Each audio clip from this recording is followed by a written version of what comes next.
Hey, my name's Anna. My life's kind of been one for the books, and by that, I mean it's like ripping off a band-aid. Quick, kind of painful, and mostly forgettable. If you've got a minute or two, pull up a chair. I've got a saga that'll make you thankful for your crazy relatives. Let's start with my so-called family picture.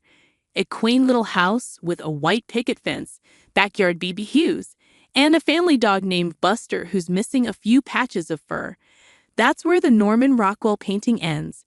Inside that picture-perfect home was my big sister, Rachel, basically the queen bee. Then there's me. I guess I was like the worker bee, just buzzing around doing my thing, barely noticed. I got to hand it to Rachel, though. She knew how to play the game. Blonde, a smile that could light up a dive bar, and a way with words that made our folks melt like a popsicle in July.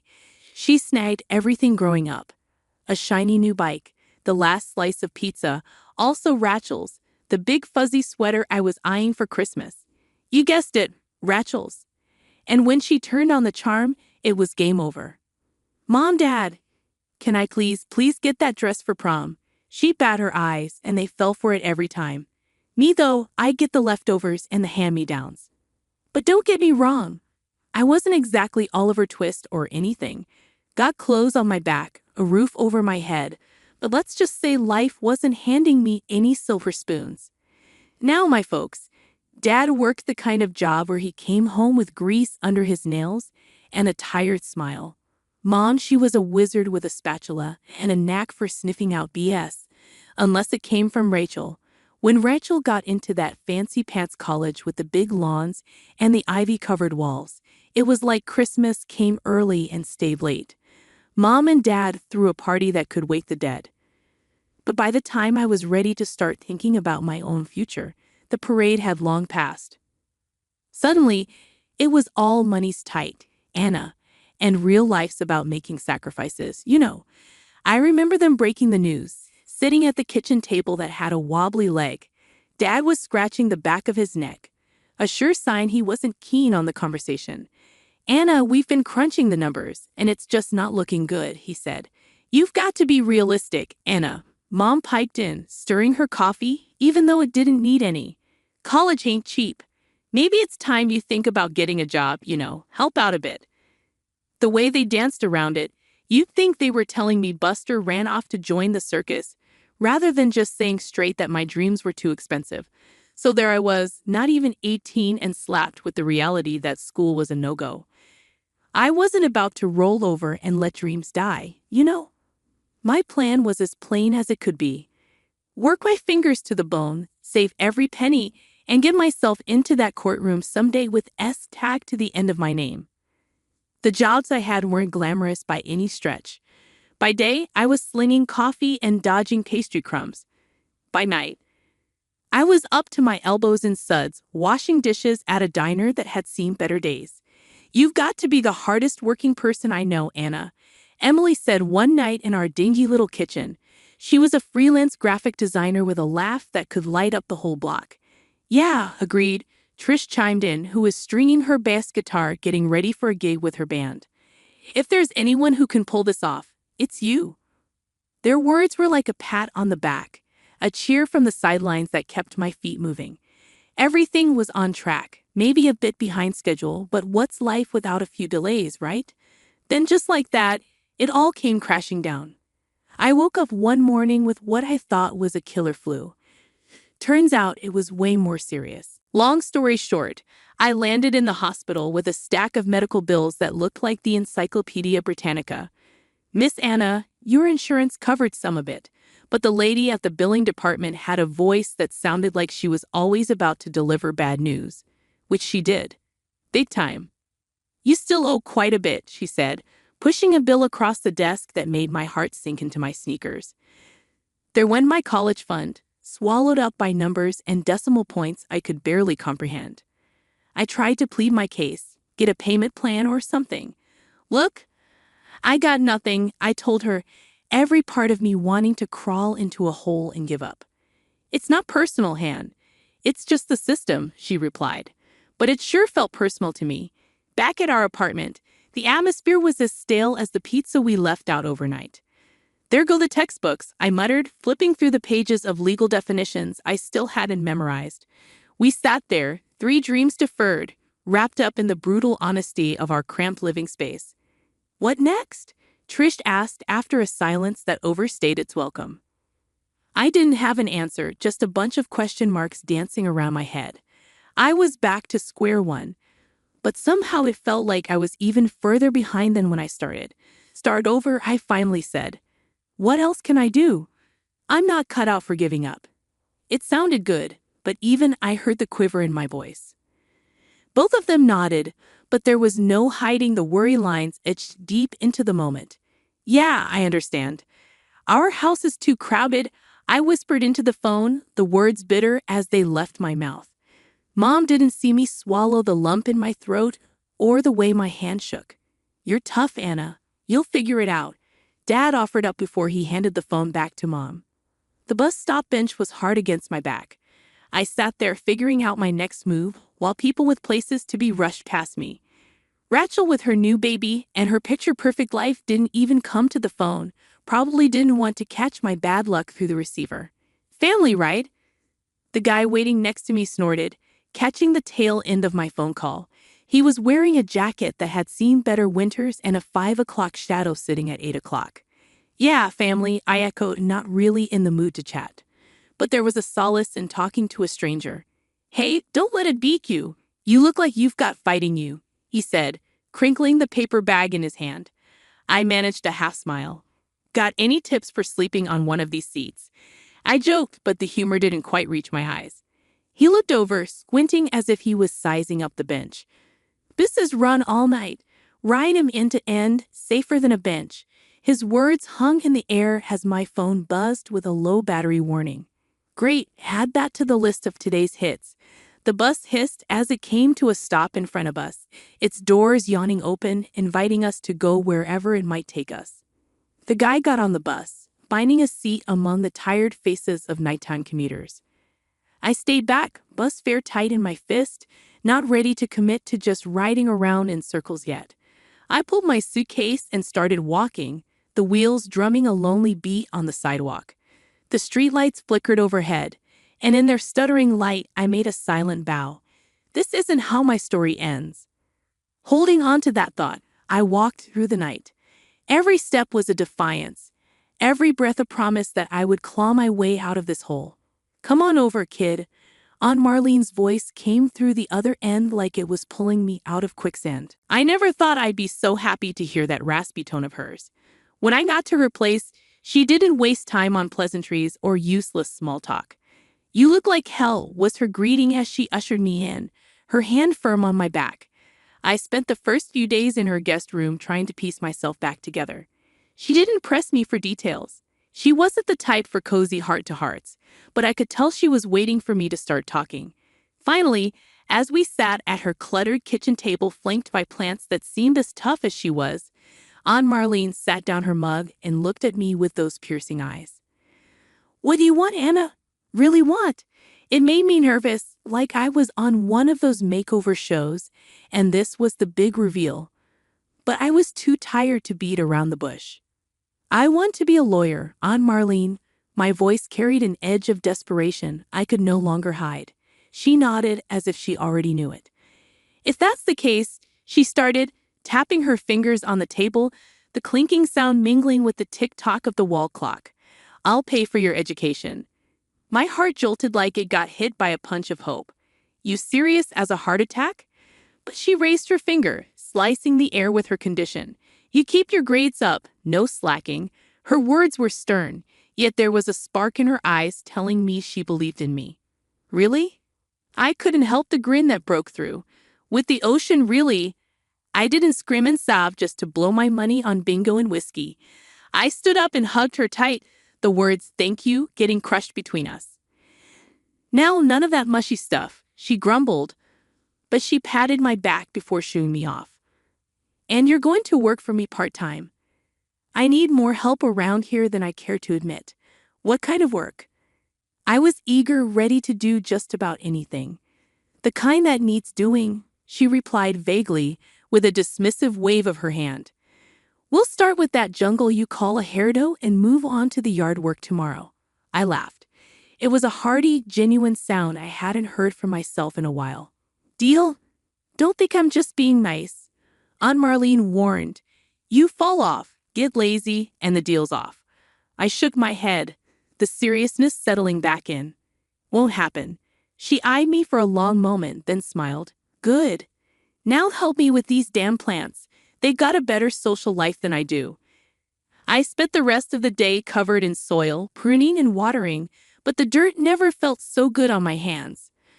Aunt Marlene made me work for every penny she was offering, but that was okay. The college days weren't a walk in the park. Aunt Marlene hooked me up big time, but the balance between the books and bills was like juggling knives. Drop one and it could cut deep. I'd blink open in the mornings after cramming civil procedure, with my alarm buzzing like a bee in a jar. Books spread across the desk like a buffet I didn't want to dig into. When my stomach grumbled, reminding me I was a human who needed fuel, I'd make a run to the nearest food joint on campus. Regular Lily, who manned the counter, would ask with a knowing look as I approached, "Make it a double long night ahead," I'd say. She'd pass over the coffee and sandwich. "You're going to burn out if you keep it like this," Lily would warn. "Can't burn out when you're on fire," I'd quip, even though I felt more like kindling than a blaze. Nights turned into a blur of flashcards and frayed nerves. Whenever my phone buzzed, it was either a reminder for an unpaid bill or a message from Aunt Marlene asking how my day went. I always told her better than it actually was. Then things changed overnight. Aunt Marlene got real sick, life-taking sick. I squeezed her hand more times than I could count in that too-quiet hospital room. I couldn't say much. What do you say when the person who's your rock is crumbling? So who's going to yell at me for eating cookies in bed when you're gone? I tried to joke in one of those visits, struggling to keep it light. You better not, she rasped, voice a whisper, crumbs everywhere. We never talked about the money. It was like a silent agreement, the elephant in the room wearing a tutu nobody wanted to comment on. After she passed, I sat in that stiff lawyer's office, more nervous than I ever was for any exam. With a lawyer, a stiff man with a comb-over and glasses lighting down his nose said, "She's left you the house, Anna." It was like Aunt Marlene was still looking out for me. She what? I blinked, gears in my head grinding to a halt. The house, he fiddled with papers, a considerable amount for your student debts. The rest, well, it's for you to figure out. Marlene was clear about making your own way, despite the knot in my throat. I asked, did she say anything else? He adjusted his glasses. And that she believed in you, he continued, and that she'd haunt you if you gave up. I laughed through the tears. That was Aunt Marlene, all right. Leaving the office that day, I felt heavier and lighter at the same time. She gave me a legacy, not just in bricks and mortar, but in the belief that I could finish this last lap without her. I was neck-deep in prep for the next big exam when I heard the knock. 3 sharp raps, the kind that tell you this ain't going to be a friendly how do you do. Pushing open the front door of Aunt Marlene's, my house. There they stood, Mom, Dad, Rachel, and her husband Dave, like some grim reunion. Rachel wasted no time. "Anna, look at us all together again in this huge place. Like a twisted sitcom, ain't it?" I drawled, leaning against the doorframe. Dad started in that tone, the kind that said, "Sit down, shut up."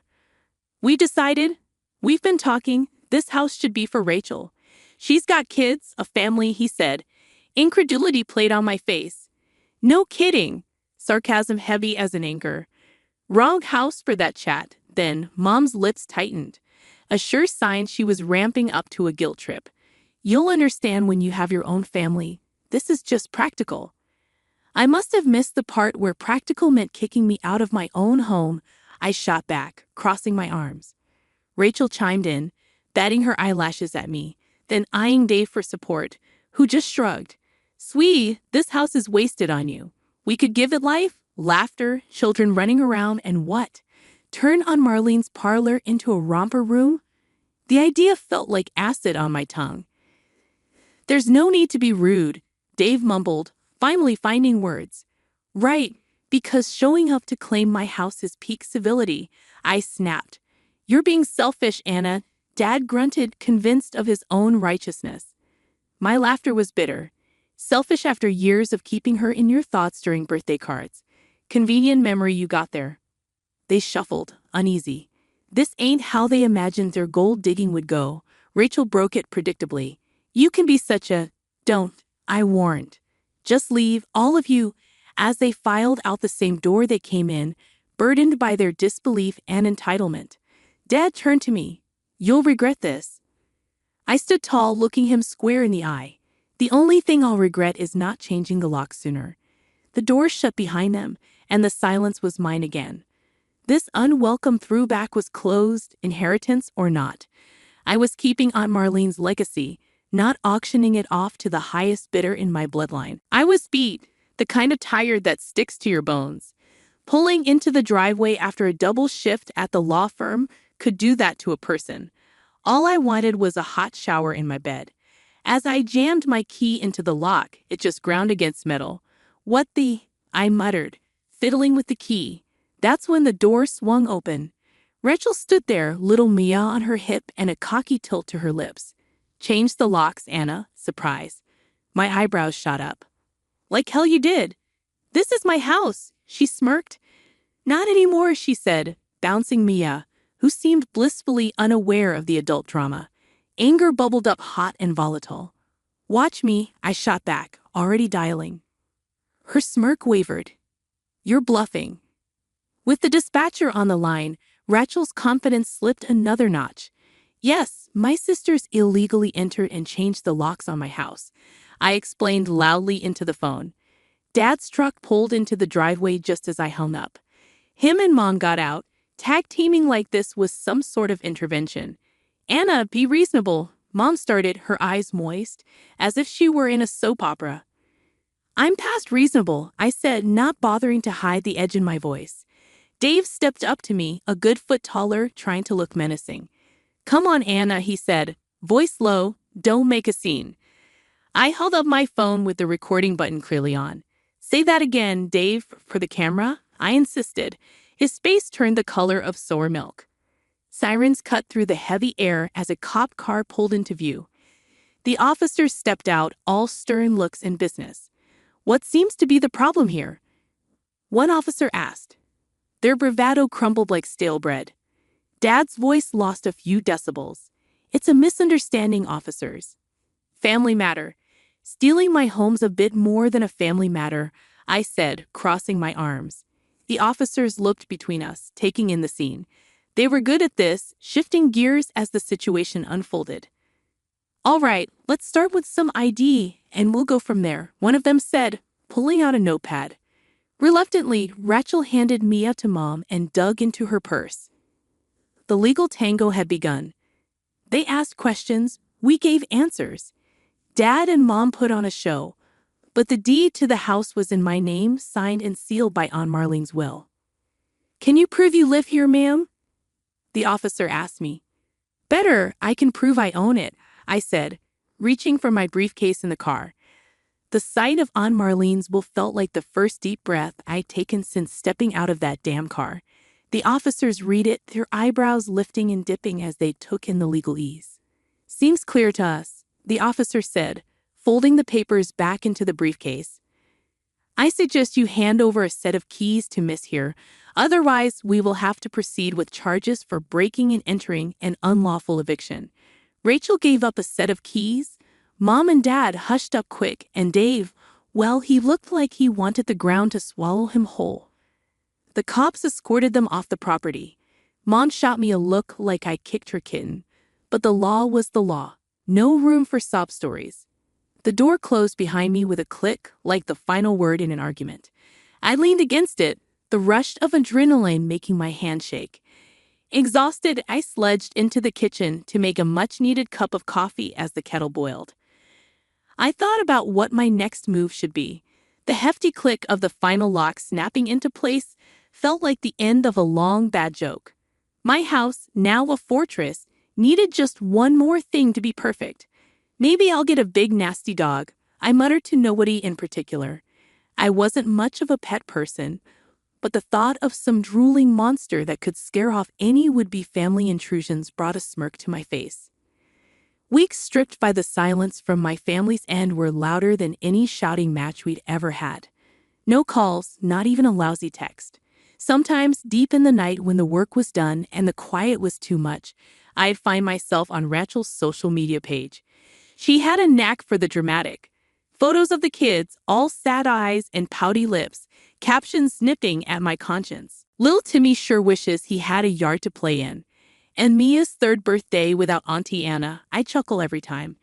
Does she think I had amnesia, that I forget why I stood my ground and take pity? I remember the days when I begged for money to pay for my studies, and all I got were fancy speeches about responsibility and tough love. I can still feel the cold slamming of the door when I was broke and covering, and they told me they had no room, the way my own bedrock, my foundation, crumbled to dust beneath me. Nah, my new life was my making, my dues paid in full, my battles fought with no one in my corner. No amount of puppy-eyed pictures would change the history they wished I forget. I thought about posting a reply once. Something snappy and a bit mean, but why bother? I had work to catch up on a stack of files on my table that didn't give a damn about family feuds. I had clients who depended on me, and that was the reality I chose to engage with. Sometimes, late into the evening, I'd pour myself some bourbon neat and sit in my backyard, the backyard they wanted to take from me, and I'd savor the quiet. I'd think about that guard dog again, a big one with a bark that would make my folks think twice before stepping onto the porch. Maybe a Rottweiler or a Mastiff, something with bite. My phone stayed quiet, a dead limb I'd long since learned to function without.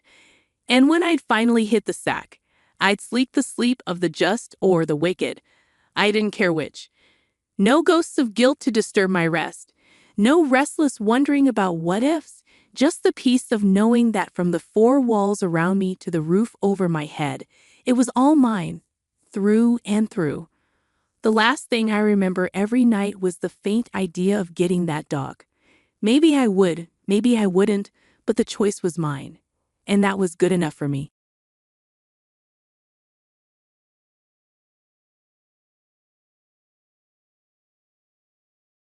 Hi, I'm Sandra. I teach third grade at Riverside Elementary. Babe, I made your favorite breakfast. I called out to James as he rushed down the stairs, looking sharp in his tailored suit. That was how most of our mornings went 2 years ago, me trying to be the perfect wife while juggling my teaching career. You're amazing, honey, but I'm running late. Mom's called an early meeting. He grabbed a piece of toast, kissed my cheek, and headed for the door. That's the third time this week, I muttered, trying to hide my disappointment. You know how it is with a new development project, he called over his shoulder. The Richardson deal is huge. That was my life with James. Everything revolved around the family business and his mother, Barbara. Don't get me wrong, things were amazing at first. He swept me off my feet with a whirlwind romance. But I should have seen the red flags when he needed his mother's approval before proposing. Did you tell your mom about the dinner party on Saturday? I asked one rare, quiet evening. About that, he hesitated. Mom's arranged a business dinner with potential investors. James, we've been planning this for weeks. Lisa's flying in specially. I know, but Mom says this deal could change everything. My sister, Lisa, had warned me from the start. Sandra, she's got him wrapped around her finger. This isn't normal. She's just protective. I defend weakly. Then I got pregnant. That's when Barbara's subtle comments turned into blatant criticism. Darling, are you sure you should be eating that? She'd say during family dinners. We wouldn't want you getting too big. My best friend Sarah would listen to me vent during our lunch breaks. Girl, she's trying to control everything. Did you see how she surprised you with that nursery redesign? Even James's cousin Tom noticed. Barbara's always been intense, but since you got pregnant, she's gone into overdrive. The breaking point came in my 7th month. Barbara suggested we move into her mansion. The baby needs proper care, and this modest house isn't suitable for a Henderson here. This is our home, I protested. Mom's right, Sandra. Think about the baby, James chimed in. I watched heartbroken as my husband transformed into Barbara's yes man. Every decision, from my prenatal vitamins to the nursery walls, required her input. You're lucky to have such an involved mother-in-law, she'd remind me constantly. One evening, during her weekly family dinner, I felt a sharp pain tear through me. James, something's wrong, I said, gripping the edge of Barbara's mahogany dining table. Not now, Sandra. James has the Richardson presentation in an hour, Barbara said without looking up from her tablet. I think I'm in labor. The pain was unbearable. 7 weeks early. James finally looked at me. Mom, I need to take her to the hospital. Barbara's eyes narrowed. Absolutely not. The Richardsons are flying in specifically for this. Do you know how much work I've put into arranging this? James helped me up, actually showing some backbone for once. Mom, my wife is in labor. The drive to the hospital was tense. James kept checking his phone as Barbara bombarded him with messages. I tried to breathe through the contractions when his phone rang on speaker. James Henderson, if you don't turn around right now, you can kiss your position goodbye. Everything you've worked for gone. I'll write you out of everything. Mom, please. Choose James. Right now. Your inheritance or her drama. You know she's probably faking it anyway. I couldn't believe what happened next. James pulled into the hospital drop-off zone and stopped. I'm sorry, Sandra. Mom's right. This is millions we're talking about. Sarah and Lisa are on their way. I'll be back as soon as I can. Are you serious, James? I gasped. Another contraction hitting me like a tidal wave. But he was already driving away. Sarah found me crumpled at the entrance. Oh my God, Sandra. Where's James? He left, I stammered, tears streaming down my face. He actually left me here. The next 20 hours were hell. Lisa arrived just as complications started. Her blood pressure's dropping. A nurse called out. We need to prep for an emergency C-section. Keep trying, James, I begged Sarah between agonizing contractions. Straight to voicemail, she muttered, her face pale. But Tom just texted. James is actually doing the presentation right now. Lisa was livid. That spineless coward. I'm going to destroy him in the divorce. The complications kept piling up. The baby's heart rate wasn't stable, and the pain was unbearable. Sandra, we need to make a decision about the procedure, the doctor said urgently. Where's her husband? Someone asked. He's not coming, Lisa snapped, gripping my hand tightly. I'm her sister. I'll sign whatever you need. As I labored, Sarah's phone buzzed with updates from Tom. Barbara's parroting James around like nothing's wrong, she spat, disgusted. She's introducing him to investors, champagne in hand. I can't watch this anymore. Hours of surgery blurred into chaos. The medical team's voices felt distant. Blood pressure still unstable. Need more units of blood. Baby's in distress. Finally, at 3:47 a.m., my daughter, Emma, was born. Despite everything, she was perfect, a 6-pound fighter. James showed up the next afternoon, wearing the same suit and reeking of champagne. The meeting went amazing, he announced, oblivious. Mom says, "Get out." Lisa's voice cut through the room like a knife. She stepped between us. "Get out before I call security." "But I'm the father." "The father?" Lisa snarled. "Where were you when she needed emergency surgery? When they couldn't stop the bleeding? When your daughter took her first breath? You were playing puppet to Mommy Dearest." Tom appeared in the doorway, his face grim. "James, man, what you did. I watched Barbara manipulate you all night. But this was your choice." "You don't understand," James stammered. "The deal was worth less than your wife and child," Sarah interrupted, cradling Emma protectively. I lay there silently, watching the man I once loved stammer excuses.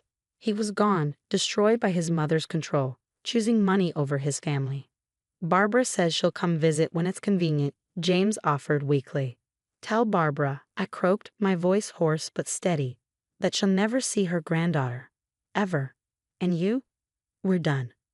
The look of confusion on his face said it all. He still didn't understand what he'd done. His mother's grip on him was complete. As he left, Tom lingered. "Sandra, I'm so sorry. I saw it all, the things Barbara said, how she played him." The days after were a blur of pain meds, breastfeeding struggles, and unwanted visitors. James popped in occasionally, always with his mother's designer gift baskets and rehearsed excuses. "Mom says you're probably too tired for long visits anyway," he said once. The investors are still in town, you understand, right? When I finally got home, James had already moved his things out. A note on the counter read, "Mom thinks you need space to recover. I'll be staying at the mansion." Sarah brought dinner that night, fury burning in her eyes. "He's telling everyone you kicked him out," she fumed. "Barbara's spreading rumors at the country club about your unstable mental state and concerning behavior." Tom started visiting regularly, bringing disturbing news. "Sandra, you need to know something." James signed over his voting rights to Barbara. She had the papers ready right after he left you at the hospital. He signed everything away. Lisa went into full lawyer mode. "We're documenting everything. Every text, every missed visit, every rumor. I've already frozen your joint accounts and started divorce proceedings." Postpartum depression hit me hard. Some days, getting out of bed felt impossible. But Emma needed me, and my support system pulled me through. "Take a shower," Sarah insisted, cradling Emma. "I've got her." "Eat something," Lisa demanded, bringing soup. "You can't fight Barbara if you're weak." Tom kept bringing more revelations. "She's pushing through shady deals while James is distracted. The board's getting nervous."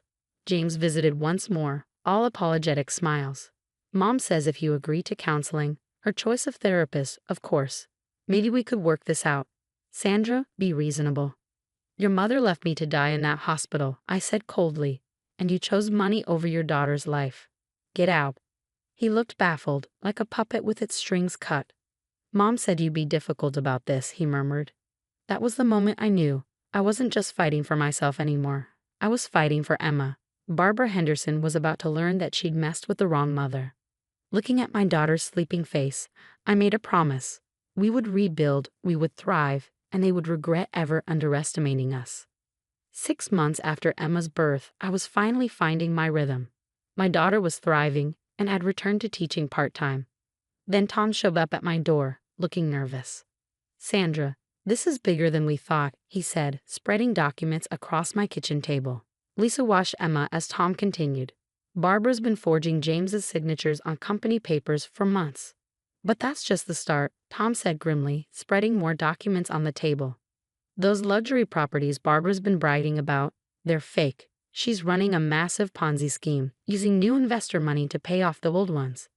Days later, Sarah burst through my door, out of breath. "Sandra, it gets worse." I looked up from feeding Emma, my stomach tightening. "What now?" "I was having drinks with Barbara's secretary," she said, her voice low and urgent. "She's been blackmailing half the family. Even Tom's dad. She's got dirt on everyone to keep them quiet about the business." The dominoes started falling fast. Tom, quietly gathering evidence, chose the perfect moment to leak everything during a massive development meeting. The FBI stormed the Henderson offices within hours. "They're going through everything," Tom texted. "James is trying to take the blame, but he's making rookie mistakes in his lies. He can't even explain basic details about deals with his signature on them." I watched it all unfold on TV. Henderson real estate empire caught in massive investment fraud. The next day, Barbara was stopped at the airport, trying to board a private jet with suitcases of cash and fake passports. "My mother just tried to frame me for everything."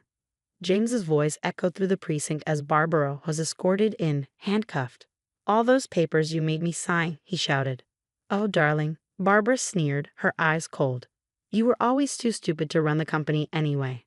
The headlines kept rolling. Henderson matriarch faces 15 years. Investors sue for millions. Henderson empire crumbles. Family bankrupt. While the world dissected the scandal, I focused on building something real. My tutoring center, Little Scholars, became my sanctuary, a place of healing. Emma grew up surrounded by books, love, and people who truly cared. Months later, a video message from James appeared in my inbox. Gone were the designer suits. He wore a car salesman's uniform, his eyes hollow. "Sandra, please, I see it all now," he began. "Mom controlled everything. I lost myself. Please, let me be part of Emma's life." I deleted the message. That night, while reading Emma her bedtime story, my phone buzzed again with breaking news. Barbara Henderson sentenced to 15 years. James Henderson barred from financial industry for life. Once upon a time, I told Emma, closing her favorite book, there was a princess who thought she needed a prince, but she learned that the strongest love is choosing herself, and her baby over people who hurt her, and she lived happily ever after without them. Emma drifted off to sleep, peaceful and secure. Her world would never have room for toxic love or manipulation. The headlines would fade. Barbara would serve her time. James would live with his regrets in Nevada. But Emma and I, we were thriving. Our little family, me, Lisa, Sarah, Tom, and Emma, was built on love and truth. No manipulation. No control. Sometimes the happy ending isn't what you planned. Sometimes it's better. Because sometimes the princess doesn't need saving, she saves herself. And that's the story I'll make sure Emma always knows. Now, I have a question for you. What would you do if someone you love deeply had been manipulated their entire life? Would you wait and try to help them break free, or would you protect yourself and walk away like I did? I still wonder if I could have saved James from his mother's grip. But at what cost to Emma and to myself? Drop your thoughts in the comments below. Let's talk about toxic family dynamics and where we draw the line between helping someone and protecting ourselves. If you want to hear more real stories about overcoming toxic relationships and finding your strength, hit that subscribe button and turn on notifications. Your support means everything. Stay strong.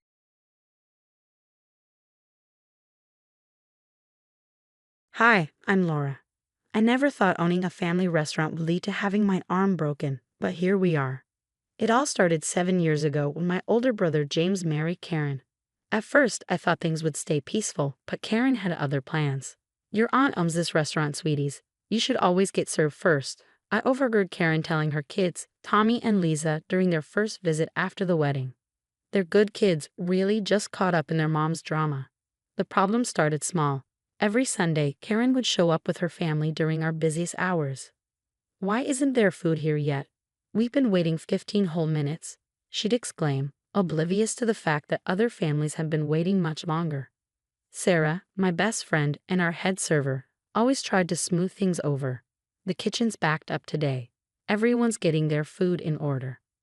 Well, everyone else's children aren't the owner's niece and nephew, are they? Karen would retort. At first, I kept the peace. James would give me that pleading look, and I'd cave. But last Sunday, everything fell apart. We were packed, celebrating the local team's championship win. Every table was full. The children are hungry now. Karen stormed into the kitchen, dragging Tommy and Lisa behind her. They hovered awkwardly by the door, clearly embarrassed. You're making them wait while serving complete strangers. Karen, please leave the kitchen.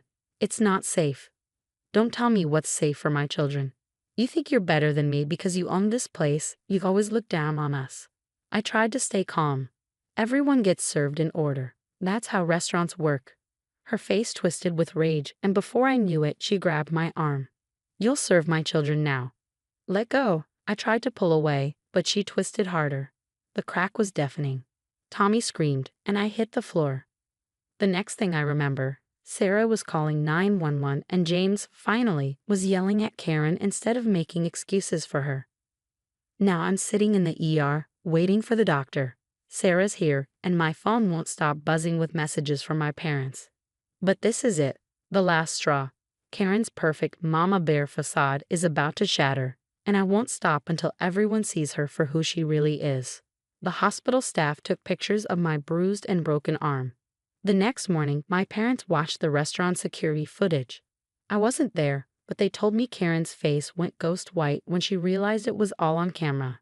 I knew she had issues, but this, my dad couldn't even finish his sentence. They'd always tried to welcome Karen into the family, even when she was difficult. Now they were finally seeing the real her. My phone buzzed. A text from James. James, can we talk? Me, depends. Are you calling to make excuses for her again? James, no, Tommy won't stop crying. He thinks it's his fault you're hurt. Lisa won't even look at Karen. I sighed, poor kids. Me, tell them their Aunt Laura's okay. This isn't their fault. Word spread quickly in our small town.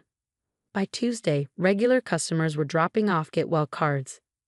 Mrs. Chen, who's eaten lunch at my place every day for 5 years, brought her famous soup. My daughter showed me the video on Facebook, she said quietly. Wait, what video? I asked, nearly choking on the soup. Turns out Sarah had had enough. She posted the security footage online. The video went viral in our community, not just the attack, but Karen's entitled rant beforehand. Our perfect mama bear image was crumbling fast. "You always take her side." Karen's voice rang out from next door that evening. She was at James's parents' house, probably expecting them to smooth things over as usual. "I was protecting my children," she cried. "From what?" My mom shot back. "Learning to wait their turn like everyone else. Your precious daughter put my daughter in the hospital." Dad's voice followed. "Get out of our house." My phone buzzed again, this time from Lisa's tutor. "Hey, this might not be my place." I stared at my phone for a long time after reading the tutor's message. The perfect family image Karen worked so hard to maintain was collapsing, and the biggest cracks were coming from the children she claimed to protect. "Send them to me," I typed back. It's time everyone saw the whole truth. The next morning, James stopped by the restaurant. He looked like he hadn't slept in days. Slumping into a booth, he let out a heavy sigh. "The kids are staying at Mom and Dad's," he said. I can't believe I let this go on for so long." "Your kids were scared of her, James," I said, my voice sharp. "Their tutor sent me videos." He rubbed his face with both hands. "I know, I've seen them. Lisa showed me everything on her tablet. Karen, she'd completely lose it if they got a wrong answer on their homework. I thought I don't even know what I thought anymore." Sarah, ever perceptive, brought him a coffee without asking. She'd known James since high school. "Remember when Karen threw a fit because Tommy wanted store-bought cookies for his class party instead of her homemade ones?" Sarah asked softly. "She made him cry in front of all his friends." James nodded, his voice barely above a whisper. "She said he was embarrassing the family." My phone kept lighting up with messages. One was from Karen's closest friend, Caroline. "I always knew something was off," she said over the phone. "Last month, she screamed at my daughter for beating Lisa in the spelling bee, called it sabotage, and banned the girls from playing together."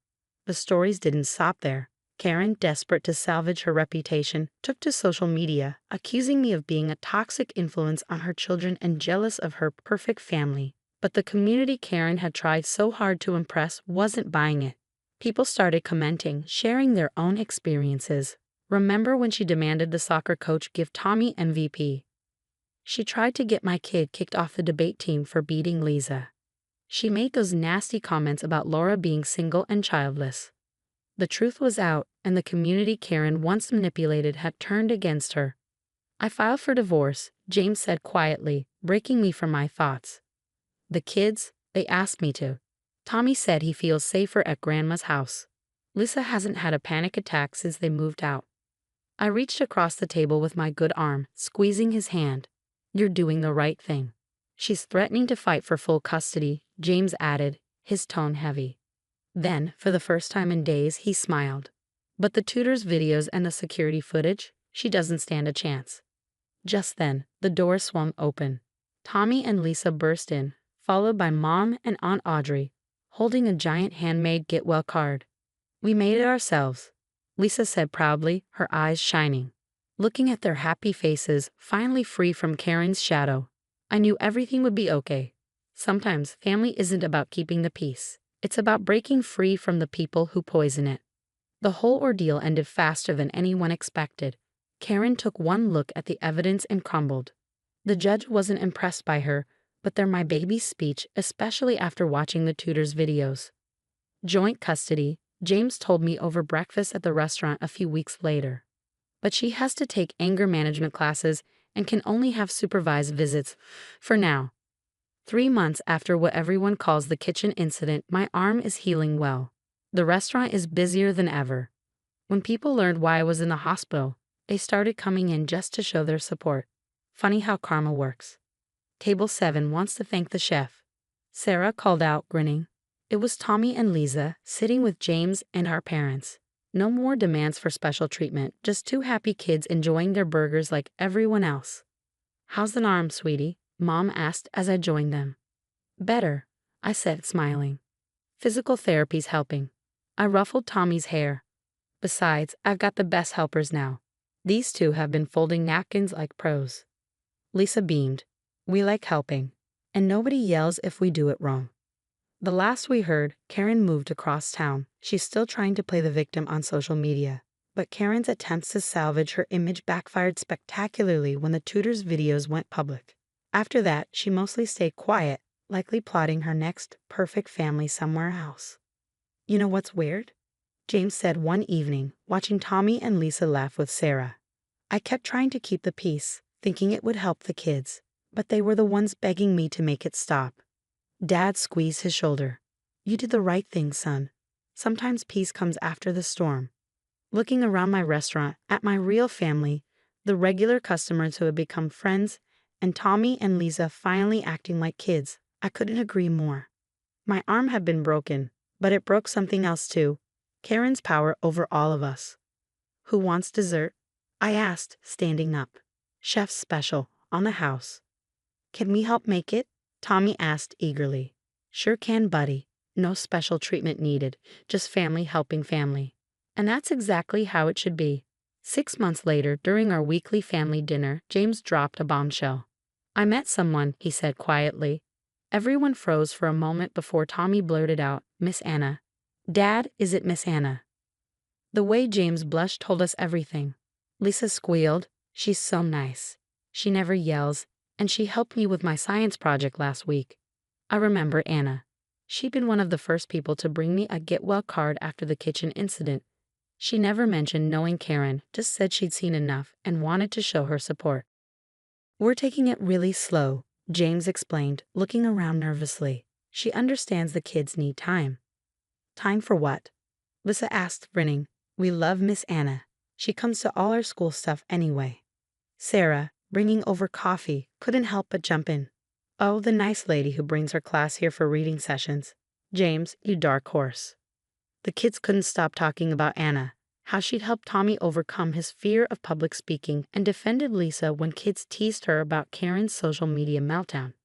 Each story painted a picture of someone completely different from Karen. Kind, patient, and genuinely good. She asked about you, James told me later as we cleaned up. Wanted to make sure it wouldn't be weird, given everything. Weird? I said, shaking my head.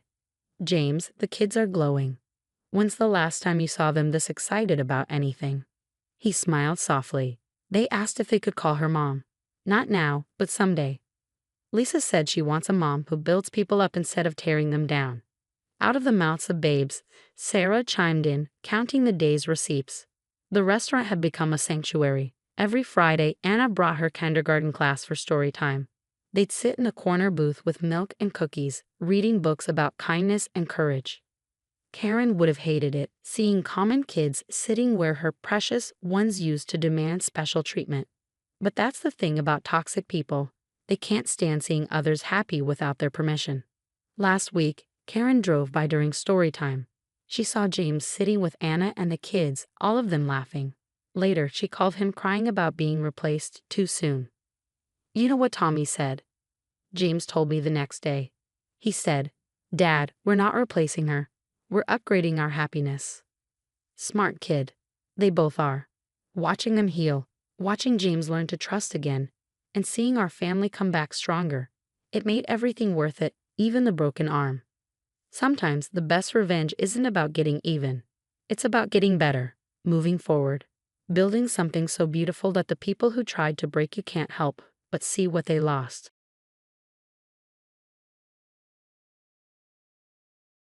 Hi, I'm Angela. Funny how life changes in the blink of an eye. One moment you're a passionate nurse at Memorial Hospital, thriving in your career.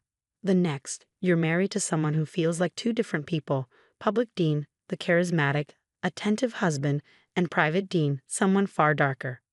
Your sister called again, Sarah said during our lunch break, sliding into the seat across from me in the hospital cafeteria. Her tone was casual, but her eyes betrayed concern. She's worried. Says she hasn't heard from you in months. I stirred my coffee, avoiding her gaze. You know how busy the hospital gets. I'll call her soon. Sarah frowned. Remember when we used to go out after shifts? You never come anymore. And what's with the long sleeves in this heat?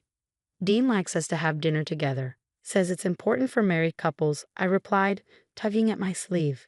It was an excuse, one of many I'd grown adept at offering. The truth was, I hadn't seen my family in nearly a year.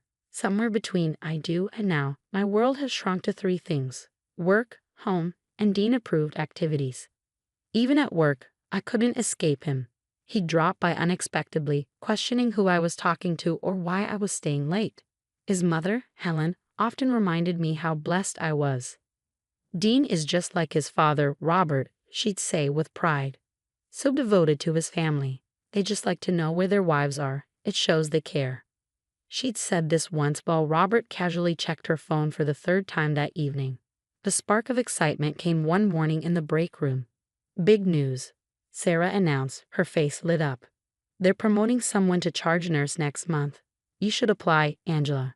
You're the best nurse on this floor. For the first time in forever, I felt hope flicker. A charge nurse position meant better hours, more responsibility, and nearly double my salary. Maybe, just maybe, with more money, things at home would get better. That night, while Dean was at his weekly poker game, what his sister Diana had let slip were underground gambling sessions. I filled out the application. When the promotion call came, I almost didn't answer. Unknown numbers usually meant collectors calling about Dean's mysterious debts. But this time, it was good news. They offered me the position on the spot. Double the salary. Day shifts only. Weekends off. Tomorrow, you're having dinner at Dean's parents' house. I hadn't told him about the promotion yet. Helen was making her famous pot roast, and Diana was bringing her kids. I knew Robert and Dean would spend most of the evening discussing Dean's failing business ventures while casually monitoring their wives' phones. But tomorrow would be different. For the first time since I said, I do, I was planning to say no. When Dean demanded my first charge nurse paycheck, I'd be ready. My hands shook as I typed out a text to Sarah. Can you come to dinner at Helen and Robert's tomorrow? I might need a friend.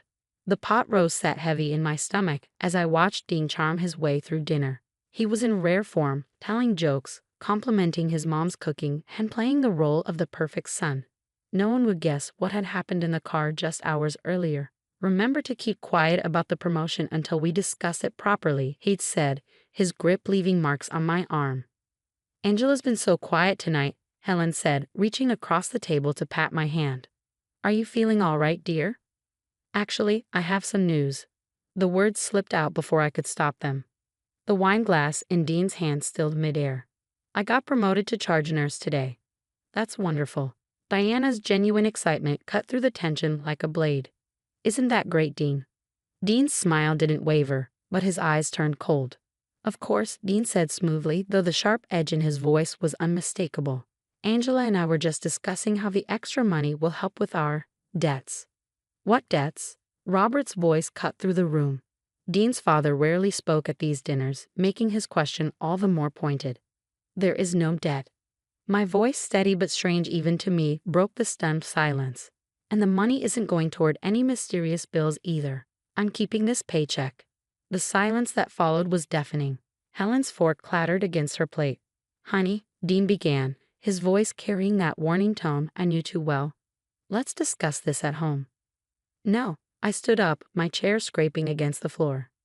No more discussions at home. No more managing my money. No more controlling every aspect of my life. Dean shot up from his seat, towering over me. You're being hysterical, he hissed. This is why you need my help. Help? I laughed bitterly. Like when you got emotional because I bought groceries without asking. Or yesterday when I talked to my brother on the phone without your permission. Dean? Helen's voice was uncertain now. What is she talking about? Nothing, Mom. Dean's facade was slipping. He reached for my arm with that all too familiar grip disguised as affection. But I stepped back. Don't touch me. His mask finally cracked. You're my wife, he snarled, his voice low and venomous. Your money is my money. Everything you have is mine. Time slowed. His hand lashed out, striking my face. It wasn't the subtle, controlled aggression I'd grown used to. This was raw, unrestrained violence. I barely registered the chaos around me. Robert standing up abruptly, Diana shielding her children, Helen's hands flying to her mouth in horror. Through the ringing in my ears, I found my voice. Don't stop, Dean, I said, forcing each word out. Show your family exactly who you are.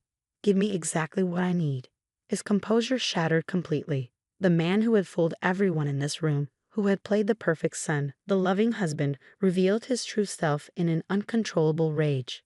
The last thing I saw before the world went dark was Sarah bursting through the door with 2 police officers in tow. She'd gotten my text after all.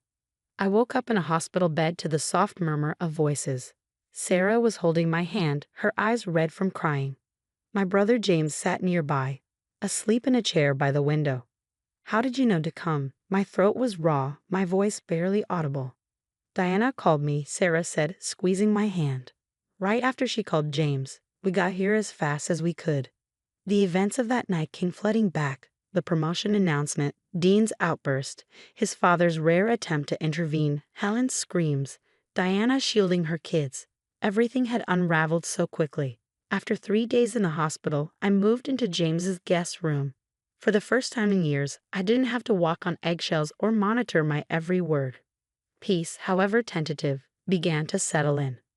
"Helen called again," Sarah said one afternoon, handing me a coffee during one of her visits. "And Dean's been harassing everyone at the hospital, trying to find you." But the corporate world proved brutally efficient. Dean's carefully crafted professional image couldn't withstand what his own family had witnessed. His firm's partners began asking questions. Clients pulled away. Sarah filled me in during a break. "They put him on leave," she said. "Apparently he's been snapping at people and making threats. His mask is slipping everywhere now." "He tried coming to the house," James added, his voice tight with anger. "I had a word with him. He won't try again." Each day brought new updates about Dean's downfall. But watching his life unravel wasn't my focus anymore. My energy was devoted to healing. The hospital administration, horrified by what had happened, doubled down on their support, installing new security measures and fast-tracking me into the management training program. Diana began bringing her kids over for dinner, a simple joy Dean had never allowed. Even Helen started therapy. "I'm starting to see how much damage I caused by enabling him," she admitted during one of our hesitant conversations. The fear wasn't gone entirely, but it was fading. In its place grew something stronger. The knowledge that I wasn't alone and never had been. Looking at my small but fierce support system, I realized something profound. Sometimes, the best revenge isn't about punishment. It's about thriving despite everything they tried to take from you. 6 months have passed since that night at Helen's dining table. The hospital corridors feel different now. They're mine. As the charge nurse of the emergency department, I run my floor with the confidence I thought I'd lost. "Angela, we need your sign-off on the new schedules," Emma, a junior nurse, said, handing me a clipboard. The tablet caught my eye, and with it, a detail I hadn't noticed before. Deanna's engagement ring was gone. "I left him," she whispered, her voice steady yet soft. "After what happened with you, I realized I didn't have to stay." My story had spread through the hospital, not as gossip, but as a wake-up call. 3 other women had already left their abusive situations. Sometimes strength is contagious. I was reviewing patient charts when Sarah burst into the room, her face pale. "He's here," she said breathlessly. "Dean is in the ER." My hands didn't shake anymore. "What happened?" "Some sort of breakdown at work," she explained. "He started throwing things, threatening people. His firm finally fired him." I walked to the ER entrance, Sarah close behind. Dean sat on a bed, his head in his hands. He looked smaller somehow. Helen hovered nearby, visibly strained, while Diana stood at a distance, her arms crossed. "You need to treat me first," Dean barked at the intake nurse. "I'm having chest pains." I stepped forward, clipboard in hand. "Actually, as charge nurse, I determine priority cases. And you're not having a heart attack, Dean. Your vitals are normal. You're having a panic attack because your actions finally have consequences." He looked up then, really seeing me for the first time. But I wasn't the woman he'd married anymore. My scrubs were short-sleeved, no more hiding. My voice didn't waver. "You can't treat me," he snarled. "You're my wife." "Ex-wife," I corrected. "And I'm not treating you. I'm doing my job, which means the elderly man in Bay 3 with actual chest pains takes precedence over you." Helen stepped forward, her expression resolute. "Dean, that's enough. You've lost everything because of your own actions, your job, your family, your reputation." "Mom, you can't." "I can," she said firmly, cutting him off. "And I will. You need help, real help, but not from the people you've hurt." Turning back to the intake nurse, I instructed, Mr. Doe can wait. His condition is non-critical.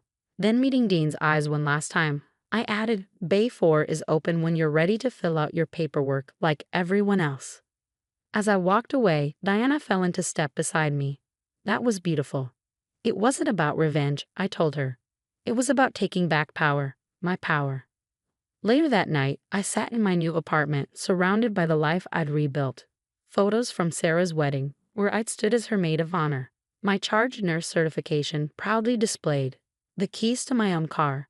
A calendar full of family dinners with James, nights out with friends, and plans for a future I created myself.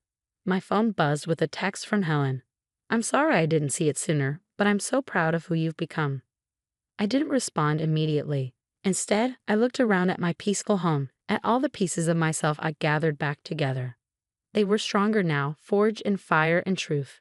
Sometimes, the best revenge isn't about destroying your abuser.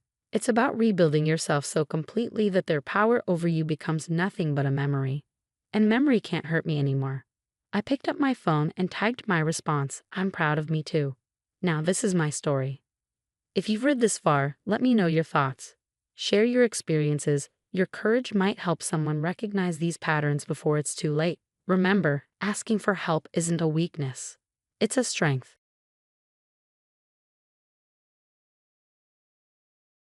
Hi, I'm Teresa. Today, I want to share my story with you. You know how people say some mothers-in-law are a gift from heaven? Well, mine was more like a surprise from somewhere else. I just didn't know it yet. When Ryan proposed last spring, he couldn't stop gushing. You're going to love my mom. She's already excited to help with the wedding, he said as we drove to meet his parents for the first time. I still remember that dinner. Diana, his mother, greeted me with an overly tight hug. Oh, sweetie, call me Diana. We're family now, she said, her smile as bright as the diamonds on her wrist. Ryan's told me so much about you. Everything seemed perfect. Diana threw herself into the wedding preparations almost immediately. She'd show up at my apartment with bridal magazines and vendor catalogs full of ideas. My best friend Kate couldn't believe it. Your future mother-in-law is actually helping. Mine just criticized everything, Kate said over coffee. I know I got so lucky, I replied. She's even excited about my grandmother's gold jewelry collection. I'm wearing it for the wedding. The family heirlooms? That's huge, Kate said. I nodded, remembering the day my grandmother gave them to me before she passed. Diana says they'll look perfect with the dress she's helping me choose. The first time Diana saw the jewelry, her eyes lit up like a child's on Christmas morning. Such exquisite pieces, she exclaimed, running her fingers over the gold. You must tell me where you store them. Oh, just in my bedroom, I answered, not thinking much of it. You should get a safe deposit box. These must be worth a fortune, she said, her tone almost too casual. They're more sentimental than anything else, I replied. A week later, Diana hosted a family dinner.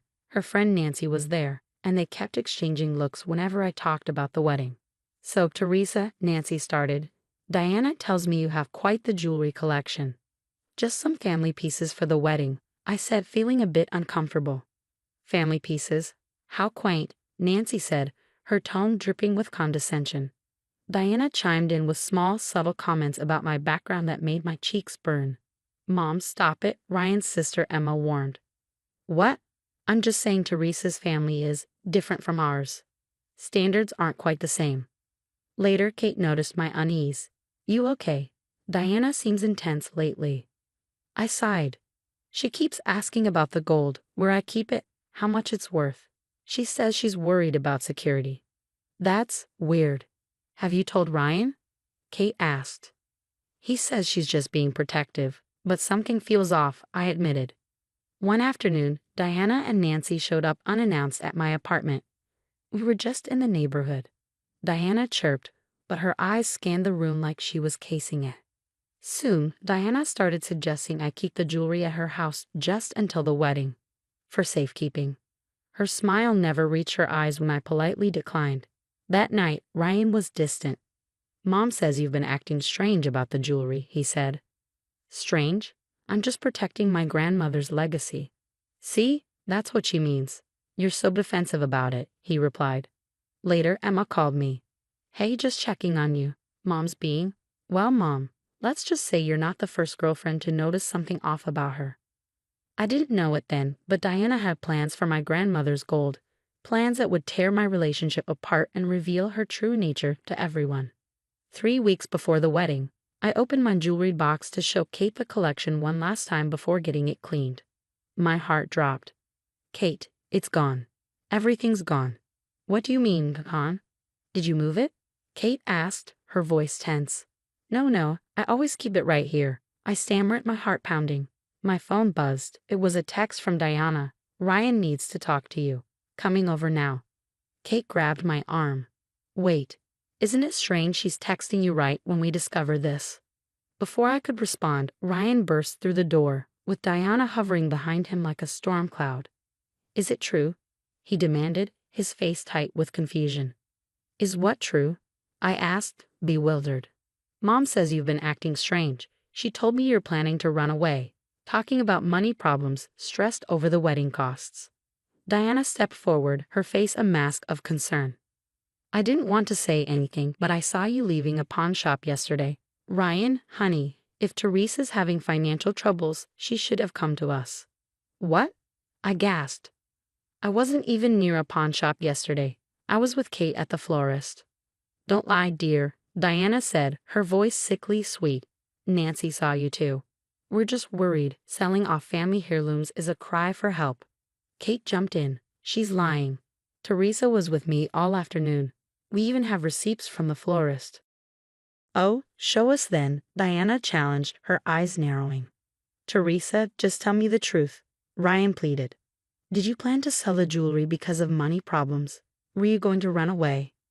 I stared at him stunned. Ryan, how can you even ask me that? Those pieces mean everything to me. They're my family's legacy. Then where are they? Diana pressed, her voice dripping with Fox concern. Ryan, remember what happened with your ex? The one with all those secret debts? Before I could answer, my phone rang. It was Emma. Her voice was sharp as a knife. Teresa, Mom's telling everyone you're having a breakdown. She's calling wedding guests, saying you're planning to run away and might need professional help. I put the call on speaker just as Nancy walked in, her face a picture of self-righteous fury. Diana, I just talked to Olivia. She says she saw Teresa at the bus station yesterday, looking upset. This is insane, I shouted. I haven't been near a bus station. Ryan looked at me, his expression torn. I don't know what to believe anymore. Believe me, I said, my voice trembling. Your mother is lying. Diana's mask slipped for a moment, her voice turning sharp. Don't you dare call me a liar. She turned to Ryan. She's clearly not stable. Selling heirlooms, running away. What else is she hiding? Kate stepped between us, her voice firm. Everyone needs to leave. Now, Ryan, if you believe these lies over your fiancée, you don't deserve her. After they left, I collapsed into tears. Kate, she planned this. She's been planning it all along. Kate put an arm around me. We'll prove it. Emma texted shortly after. I want to help. This isn't the first time Mom's pulled something like this. My phone buzzed relentlessly with messages from wedding guests, asking if I was okay. Diana had worked fast, spreading her poison everywhere. But she'd made 3 big mistakes. First, she didn't know about my apartment's new security system. Second, she underestimated Emma's loyalty to the truth. And third, she had no idea Nancy's daughter Olivia had grown a conscience. The security company just emailed me the footage. I told Kate and Emma over coffee. I played the clip. Emma gasped. That's Mom. She's using Ryan's spare key to sneak in. I knew it. She only asked for his keys to help with errands. Kate frowned. The footage shows her entering, but we can't see what she did inside. We need more. My phone buzzed with another text from Ryan. Mom's really worried. Maybe we should postpone the wedding. Emma grabbed her phone. Olivia just agreed to meet us. She's sick of Mom and Nancy's games. At a quiet diner, Olivia looked at us nervously. I'm sorry, Teresa. They made me lie about seeing you at the bus station. Emma leaned forward. Tell us everything. Olivia hesitated, then sighed. Diana's been planning this for weeks. She said you weren't good enough for Ryan, that she needed to expose you as unstable. Did she mention the jewelry? I asked. She said she knew exactly where you kept it. She thought if it was gone, you'd fall apart and prove her point. Emma clenched her fists. Classic Diana. She did something similar to Ryan's college girlfriend, accused her of stealing Dad's watches. What happened to her? I asked. She broke up with Ryan. Diana won. Emma's voice was firm. But not this time. My phone buzzed again. A text from Diana. Having a nice chat with Olivia, dear. Shame if Ryan found out you're turning his sister and friends against his mother. Kate's eyes widened. She's watching us. Good, I said, smiling coldly. I typed a reply. Hey Nancy, why don't you join us? I can see you in your car outside. Nancy stormed in moments later, her face red with anger. Olivia, get in the car. Now. No, Mom. I'm done lying for you and Diana, Olivia snapped. Emma stepped forward, her tone icy. Nancy, we have the footage. Want to see your best friend breaking into my future sister-in-law's apartment? Nancy's face turned pale, her bravado faltering. Diana said she was just trying to protect Ryan, Nancy stammered. By stealing my grandmother's jewelry? By spreading lies? I shot back. Olivia, trembling but resolute, blurted, she has the jewelry at her house. It's in the guest room closet behind the old photo albums. Olivia, stop talking. Nancy hissed. Or what? Kate interjected, phone in hand, recording everything. Go on, Nancy. Tell us what Diana will do. My phone rang, breaking the tension. It was Ryan. Babe, where are you? Mom's having some kind of emergency. She wants everyone at the house right now. I glanced at the group and smiled. Perfect timing. We're all on our way. Emma's grin was wicked, ready to take down the queen of manipulation. More than ready, I turned to Nancy. And you're coming too. Time to pick a side. When we arrived at Diana's house, the five of us, Kate, Emma, Olivia, Nancy, and I, stood united. Diana opened the door, her usual composed smile faltering when she saw us. What's this? She asked, her voice tight. Ryan, honey, I said I wanted a private family meeting. Oh, but we're all family here, aren't we, Diana? I stepped forward, my voice calm but cutting. Especially since you've been so concerned about my grandmother's jewelry. Ryan looked at me, confused. Mom, what's she talking about? I nodded toward Emma. Check the guest room closet behind the photo albums. Diana lunged toward the stairs. Don't you dare go into my private spaces. But Kate and Olivia blocked her path. Ryan, I said, pulling out my phone, remember when you gave your mom the spare key to my apartment? Want to see what she did with it? I played the security footage. The color drained from Ryan's face as he watched his mother sneak into my apartment. Mom, his voice cracked. I was just checking on her. Diana sputtered. She's been acting strange, and I found the jewelry. Found them. Emma called, coming down the stairs with my grandmother's gold, carefully wrapped in a silk scarf. Diana's mask finally shattered. Those are mine. She gave them to me. Nancy's voice trembled as she finally broke her silence. I can't do this anymore, Diana. Tell them the truth. Diana's eyes darted around the room, searching for allies. You're all against me, after everything I've done for this family. You stole these, Emma said coldly. Then you made everyone think Teresa sold them. Why? She's not right for Ryan, Diana shrieked. I had to show him her true nature. Ryan stared at her, his voice barely above a whisper. The only true nature you've shown is yours, Mom. Diana turned to Nancy in desperation. Help me? Nancy stepped back. I've already called my husband. He's a lawyer, and we're going to make this right. Make what right? Diana's voice cracked. I'm your best friend. You made me and my daughter lie. That stops now. Nancy turned to me. I'm so sorry I doubted you. Save it, Emma snapped. Apologize after we deal with Mom. Diana's last shred of composure dissolved. Ryan, sweetie, stop this. You can't do this to me. The wedding's still on, Mom, Ryan said firmly, but you're not invited, and we're pressing charges for theft. You can't, she screamed, but it was too late. 2 weeks later, I walked down the aisle wearing my grandmother's jewelry, surrounded by the people who mattered most. Diana, meanwhile, was serving community service and attending court-mandated therapy. Nancy and Olivia testified against her, exposing years of manipulation.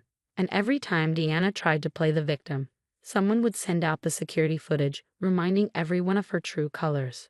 Justice wasn't just served, it was golden.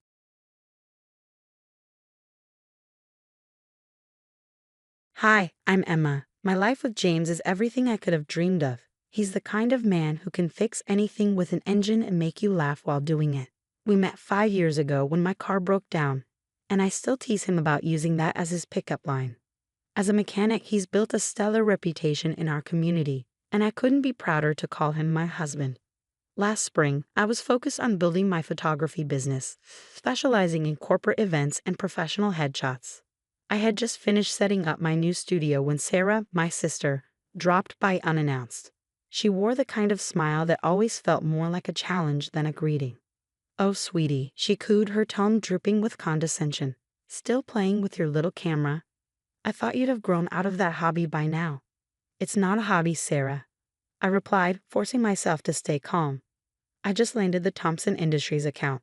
Her eyes widened briefly before she masked her reaction. "Really? How interesting." Marcus and I were just talking about how vital image is in the professional world. I should have known she was plotting something. A week later, my biggest potential client canceled their contract without explanation. Pamela, my best friend since college and an HR manager at Thompson Industries, filled in the blanks. "Your sister," Pamela said, her voice brimming with anger, "contacted our marketing team.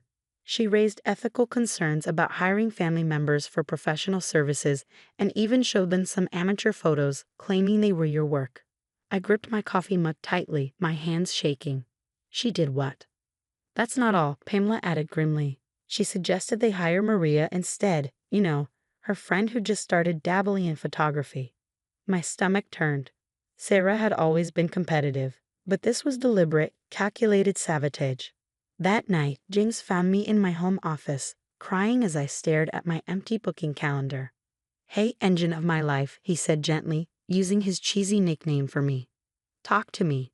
I poured out the whole story, and James listened intently. Then, without hesitation, he pulled out his phone and started making calls. Tom, his mentor at the auto shop, turned out to be golf buddies with the CEO of Thompson Industries. By the end of the week, not only was my contract reinstated, but they doubled the number of events they wanted me to cover. Pamela spread the word about Sarah's underhanded tactics in professional circles. "Your sister doesn't realize how small the corporate world really is," she told me over lunch. People talk. The final blow to Sarah's scheme came when Maria visited my studio to apologize. "I had no idea she was using me to hurt you," Maria confessed, showing me the messages Sarah had sent her. They detailed the entire plan to undermine my business. That evening, James came home with 3 new client contracts for me. "Turns out, mechanics know a lot of business owners who need good photographers," he said with a wink. "Some of my regulars were pretty excited when I mentioned your work." I hugged him tightly, overwhelmed with gratitude. With James's connections and Pamela's support, my business began to thrive again. That night, we celebrated with takeout from our favorite Chinese restaurant. For the first time in weeks, I felt a deep sense of peace and appreciation for the people who had my back. 2 weeks later, at our annual family reunion, the tension with Sarah resurfaced. She and her husband, Dr. Marcus, arrived in a brand new Mercedes, making sure everyone noticed. "Marcus just made partner at the hospital," Sarah announced during dinner, barely touching her food. "We're thinking of buying a vacation home in the Hamptons. You know how important the right connections are." Our cousin Amy, always kind and genuine, turned to James. "How's work going? I heard you were promoted recently." Before James could answer, Sarah cut in with a smirk. "Oh, you're still at that garage? I thought you'd have moved on to something more professional by now. Marcus knows some people in hospital administration. Maybe he could help you find a real career." The table went silent. I watched James's knuckles whiten around his fork, but his voice remained steady. "I appreciate the offer, Sarah, but I love what I do," James replied evenly, his calm voice cutting through the tension. "Being a mechanic is a perfectly respectable career." Before Sarah could retort, Tom, James's mentor and a father figure to him, spoke up from across the table. "James just saved the city bus company $50,000 by fixing a problem their so-called specialists couldn't figure out." Sarah rolled her eyes dramatically. "How fascinating. Speaking of transportation, Marcus, didn't you just get a call about a speaking engagement in Europe?" Dr. Marcus shifted uncomfortably in his chair. "Actually, I had to decline.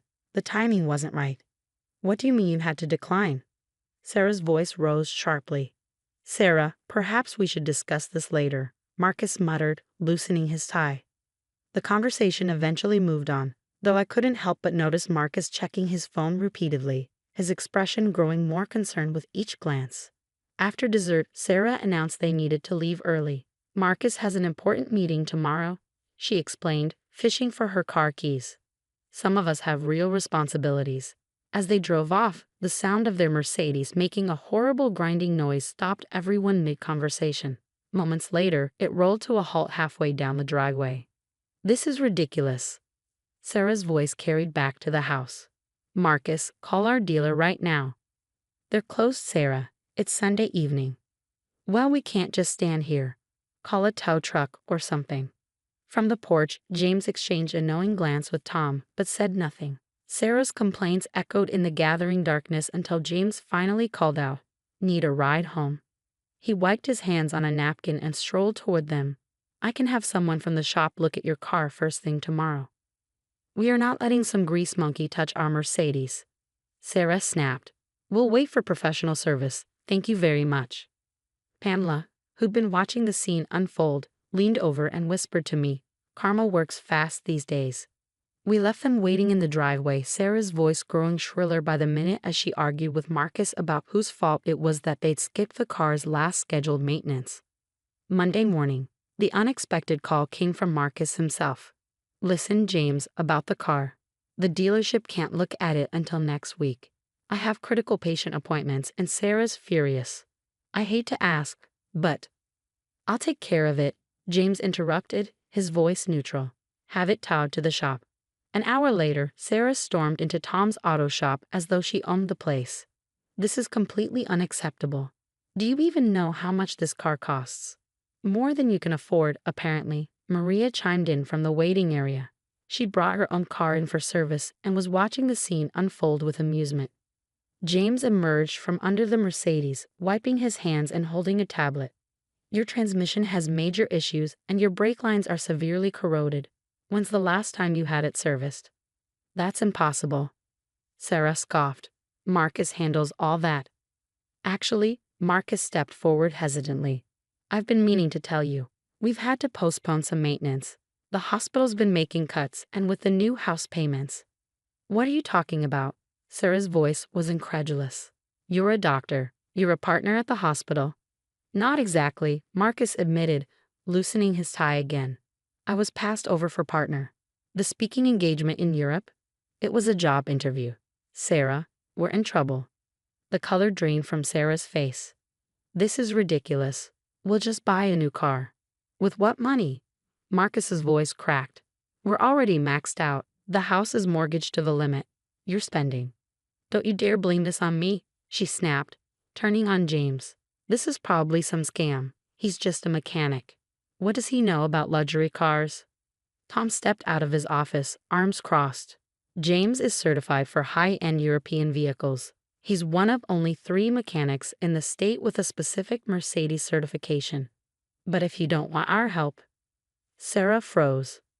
Maria chimed in. "The hospital board members bring their cars here. That's how I found this place.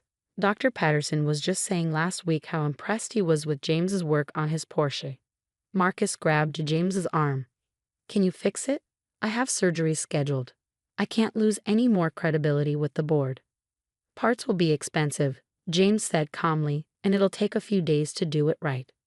"Just do what you have to do," Marcus replied, handing over his credit card and ignoring Sarah's protests. Sarah stood there, her mouth opening and closing like a fish out of water. Every eye in the waiting room was on her, including several people she recognized from her social circle. "I'll wait in the car," she muttered. "Good luck with that," Maria called after her. "It's not going anywhere." Over the next 3 days, James worked overtime on the Mercedes, meticulously repairing years of neglect. "The car is just a symptom," James explained, showing me the extent of the damage. "They've been living on appearances. Marcus is a good doctor, but Sarah pushed them into a lifestyle they couldn't afford." Word spread quickly through the hospital's social circle. Pamela called to tell me Sarah had been notably absent from the weekly charity committee meeting. "Everyone's talking about how she lied about Marcus being made partner. The board members' wives are furious," she said. Later, Maria stopped by my studio with an update. Sarah's been calling everyone, trying to do damage control. But you know what? People are more impressed by how James and Marcus handled everything. Dr. Patterson even asked me to pass his card to James. The hospital is looking for a new service contract for their ambulance fleet. The following week, Sarah showed up at our house alone. She looked different. No designer handbag, no meticulously styled hair. She sat stiffly on the couch, her posture as rigid as her expression. "I suppose you're happy now," she said, her voice bitter. "Everything's falling apart. Marcus insists we sell the house, says we need to live within our means. The hospital wives won't even return my calls." "That's not my fault, Sarah." "No, it's not," she admitted, twisting her wedding ring nervously. "Marcus showed me the repair bill. James charged less than the dealership would have. He did good work." Her voice softened, but only for a moment. "I'm not apologizing," she added quickly. I need a favor. The charity committee is organizing the hospital's annual fundraiser, and they need a photographer." "My schedule is fully booked," I replied, keeping my tone polite. "I just hired an assistant to help with all the new corporate contracts. But I heard Maria's available." Sarah stood, smoothing down her off-the-rack dress. "Right. Of course, I should go." I watched her walk to her car, now an ordinary Toyota, and drive away. Moments later, James pulled into the driveway in his work truck, the hospital's new service contract logo freshly painted on the side. "Tom's letting me manage the hospital account," he grinned. "We're hiring 2 more mechanics to handle the workload." That evening, Pamela and Maria came over to celebrate. We sat in the backyard, enjoying the simple pleasure of good friends and takeout pizza. "Did you hear?" Pamela asked, taking a sip of her drink.